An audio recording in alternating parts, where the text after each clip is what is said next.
Hello students, welcome back BBBN online class.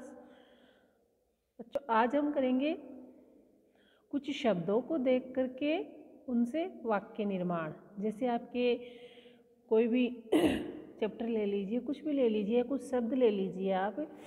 जैसे ये मंजूषा है, अर्थात ये जो शब्द लिखे हुए हैं 1 नंबर पे, के एते सन्ति अतः एव नमन्ति वृक्षाः सन्ति एते एते पश्ये फलानि वृक्षाः। तो ये जैसे समझ लीजिए एक मंजूषा में है, यानी एक बॉक्स में है, एक पेटिका में है।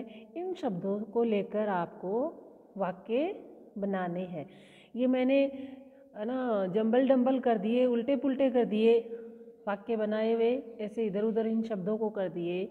आपको इन शब्दों को पहले अर्थ आना चाहिए, कैसे वाक्य बनाएंगे आप, है ना। शब्दों को देख करके, मंजूषा में से शब्दों को देख करके वाक्य बनाइए।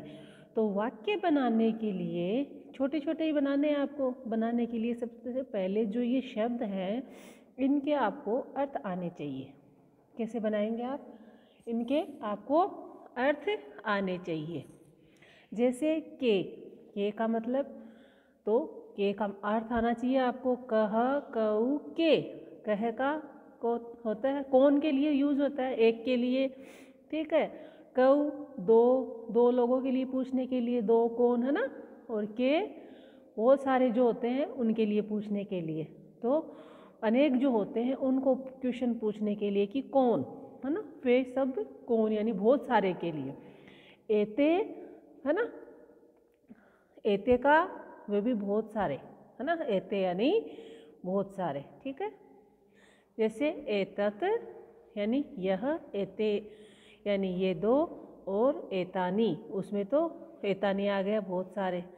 तत्ते तानी, है ना। एषः यानी यह एक के लिए, एतौ ये दो, और एते ये सब। तो एते का अर्थ यहाँ पे क्या हो गया, ये सब, ठीक है। और संति है यानी बहुत सारी चीज़ें हैं, उसके लिए क्या आया है, संति। ऐसे एक एक चीज़ों का आपको अर्थ आना चाहिए पहले। अतएव, अतएव का मतलब इसलिए, क्या होगा, इसलिए। नमन्ति नमस्कार कर रहे हैं, झुक रहे हैं, प्रणाम कर रहे हैं, नमन्ति है। नमति नमतः नमन्ति यानी बहुत सारी क्रियाओं के लिए नमन्ति शब्द है। वृक्षाः अनेक वृक्ष, वही संति दोबारा आ गया, बहुत सारी चीज़ें अगर है होने के लिए संति। एते फिर से ये सब, फिर से एते तो ये सब। पश्ये, पश्ये यानी देखो, है ना। पश्ये यानी देखो या देखता है। फलानी, फलानी का अर्थ क्या होगा, बहुत सारे फल। और वृक्षाः अगेन आया है, तो अनेक वृक्ष। तो अब आपको एक एक शब्दों का अर्थ बनाना है। अर्थ मैंने बता दिया। अब जैसे आपने इन शब्दों के अर्थ लिख लिए, ठीक है। के का मतलब कौन, है ना। एते ये सब, संति हैं। तो आप इनसे वाक्य बना सकते हैं, कौन ये सब है ना। तो कैसे बनेगा वाक्य, ये सब कौन है। ऐसे हिंदी में आप बना लिए, मन में बना लिए, चाहे ये सब कौन है। तो ये सब कौन है का, ये सब पहले बोला, तो एते के संति, क्या लिखोगे आप, एते के संति, ठीक है। फिर अतएव इसलिए, नमन्ति, नमन्ति का अर्थ क्या होता है, नमस्कार कर रहे हैं। वृक्षाः अनेक वृक्ष, तो संति है, एते ये सब, ठीक है। तो इस प्रकार दोबारा से क्या आ रहा है, पहले तो इसमें पूछा, क्वेश्चन पूछा सबसे पहले कि ये सब कौन है।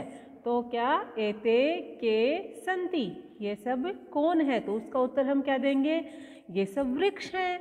तो ये सब वृक्ष के लिए क्या आएगा, एते है वृक्षाः संति। दूसरा सेंटेंस क्या बन गया, एते वृक्षाः संति, ये सब वृक्ष हैं, ठीक है। फिर क्या बनेंगे, ये सब वृक्ष है, फिर वृक्ष पे फल लगे हैं वो हम दिखाएंगे, ठीक है। ऐसे हम अपना सेंस भी यूज़ कर सकते हैं कि भी आगे क्या आ सकता है, या इन शब्दों से भी आप बना सकते हैं, ठीक है। तो पश्ये पस्य का देखो, फलानी बहुत सारे फल हैं, ठीक है। फलंती, यहाँ पे क्या आएगा, फलंती, ये फलानी लिखा गया फलंती, ठीक है। तो इधर कट गया, तो यहाँ क्या लिखोगे, पश्ये। यहाँ हमें लिखना है कि देखो वृक्षों पर फल लगे हुए हैं, वृक्ष जो है फलों से लदे हुए हैं। तो पश्ये, कोमा लगाई हुई है पश्ये के साथ में, तो कोमा आएगी, पश्ये वृक्षाः फलंती, यानी फलों से लदे हुए हैं, बहुत सारे फल लगे हुए हैं। तो क्या क्वेश्चन बनेगा, पश्ये यानी देखिए, देखो, वृक्षाः अनेक जो वृक्ष हैं वो फलंती, फल लगे हुए हैं, ठीक है। ऐसे हमें इन शब्दों से बनाने हैं, ठीक है।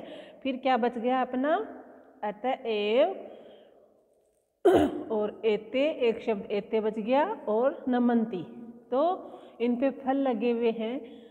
उसके आगे अतएव का मतलब क्या होता है, इसलिए, एते का मतलब ये सब, नमंती यानी नमस्कार कर रहे हैं। तो इन पर फल लगे हुए हैं, इसलिए ये झुके हुए हैं, नमस्कार की मुद्रा में है, नमस्कार कर रहे हैं। जिन पे फल लगे हुए होते हैं नीचे लदे हुए होते हैं ना, नमन की मुद्रा में रहते हैं, झुके हुए।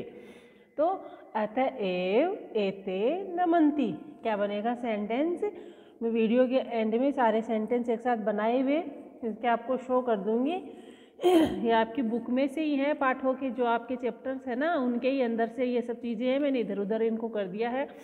आप चैप्टर्स को अच्छे से पढ़ेंगे, है ना, उन्हीं में से ये सब है, उनके ही आप हिंदी अर्थ करेंगे, उनको पढ़ेंगे आप, है ना। तो अतएव एते नमंती, ठीक है। दूसरा अपना है शब्द दिए हुए हैं संति, वही संति का अर्थ मैंने बता दिया अभी क्या है, संति, एतानी, संति यानी बहुत सारे हैं, एतानी ये सब नपुंसक लिंग के लिए है, कानी कौन, है ना, कौन सब बहुत सारे के लिए कौन सब। पहले इनका हिंदी अर्थ करेंगे आप करने के लिए। आम्रफलानी, आम्रफलम, आम्रफले, आम्रफलानी यानी बहुवचन है, बहुत सारे आम के फल हैं। संति का अर्थ दोबारा है, एतानी का भी दोबारा क्या है, ये सब, ठीक है, ये सब हैं। आम्राणी अनेक आम, आम्रमम, आम्रे, आम्राणी अनेक आम। एतानी का वही अर्थ है तू, तू का मतलब तो। मधुराणी मीठे, अम्लानी खट्टे, वा भी हैं, ठीक है, या और भी यूज कर सकते हैं हम। तो क्या बनेगा, सबसे पहले संति यानी है, और एतानी ये सब, कानी कौन, तो ये सब क्या है या कौन है। तो क्या बनेगा वाक्य, एतानी कानी संति, ये सब क्या है, क्या है, प्रश्न पूछा गया है, एतानी कानी संति, ठीक है। तो प्रश्न पूछा गया है तो आप प्रश्नवाचक लगा देंगे, ठीक है। फिर एतानी देखो कितनी बार आया है, तो फिर आम के फलों का जिक्र हुआ है, तो ये सब तो क्या है, आम के फल ही है। तो क्या लिखोगे, एतानी आम्रफलानी संति, ये सब आम के फल हैं, ठीक है। फिर आम के मीठे खट्टे होने के बारे में बताना है, तो ये सब सबसे पहले ये सब आएगा। देखिए एतानी बहुत जगह लिखा हुआ है तो एतानी आम्राणी, ये आम, तू ये आम, तो मधुराणी, अम्लानी, वाह ये आम तो मधुर, मीठे और खट्टे भी हैं, ठीक है, तो है। फिर